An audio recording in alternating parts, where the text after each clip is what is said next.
Comment చేశారు sir. 3 కొట్టకపోతే తిరిగి టెండర్లు వేసుకుని కమిషన్ల కోసం వీళ్ళు ప్రయత్నం చేస్తున్నారు. ఆ రకం కూడా ఆలోచన. కమిషన్ల కోసం రీకన్స్ట్రక్షన్ చేస్తారు.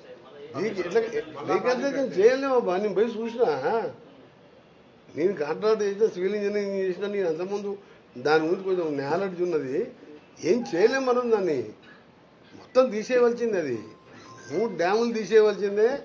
1 సంవత్సరం 2 సంవత్సరం గోదావరిలో ఒకసారి విపరీతమైన ఫ్లడ్స్ వస్తాయి.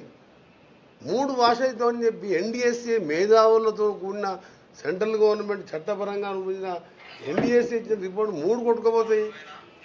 నీళ్ళు ఆపొద్దని చెప్తే మళ్ళీ మీరు దాని గురించి ఇంకో కామెంట్ చేశారు సార్. 3 కొట్టకపోతే తిరిగి టెండర్లు వేసుకుని కమిషన్ల కోసం వీళ్ళు ప్రయత్నం చేస్తున్నారు. ఆ రకం కూడా ఆలోచన. కమిషన్ల కోసం రీకన్స్ట్రక్షన్ చేస్తారు. రీకన్స్ట్రక్షన్ చేయలేము అబ్బా. నేను పోయి చూసినా, నేను కాంట్రాక్ట్ చేసిన, సివిల్ ఇంజనీరింగ్ చేసిన, నేను అంతకుముందు దాని గురించి కొంచెం నాలెడ్జ్ ఉన్నది. ఏం చేయలేము మనం, దాన్ని మొత్తం తీసేయవలసింది. అది 3 డ్యాములు తీసేయవలసిందే. 1 సంవత్సరం 2 సంవత్సరం గోదావరిలో ఒకసారి విపరీతమైన ఫ్లడ్స్ వస్తాయి. 3 వాష్ అవుతామని చెప్పి ఎన్డీఎస్ఏ మేధావులతో కూడిన సెంట్రల్ గవర్నమెంట్ చట్టపరంగా అనుభవించిన ఎన్డీఎస్ఏ ఇచ్చిన రిపోర్ట్ 3 కొట్టుకుపోతాయి.